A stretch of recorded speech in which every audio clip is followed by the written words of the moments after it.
Hi visibility fans, Vicky Blades, your video coach here, and we're still talking about moving while making a video.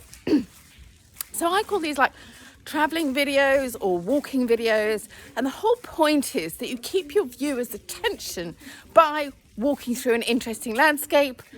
Actually, it doesn't have to be that interesting, just keep moving because people are intrigued and want to see what's happening. Now, you'll see that on TV, presenters do this a lot. And it's because it kind of conveys a very casual, kind of conversational, hey, I'm just taking a stroll and chatting to you kind of vibe, right? And that's what we want when we're connecting with our clients and our viewers. We want to feel like we're in a conversation. In fact, when you're doing a walking video, it can feel a bit like, you know, we're walking along with you because we can see exactly where you are. And that's really fun.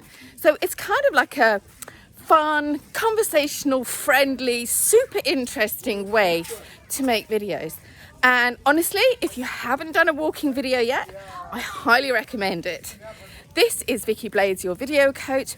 And if you want more tips on how to make your videos interesting and what to do for your organic video marketing, then just drop the word video below this video and I'll be in touch.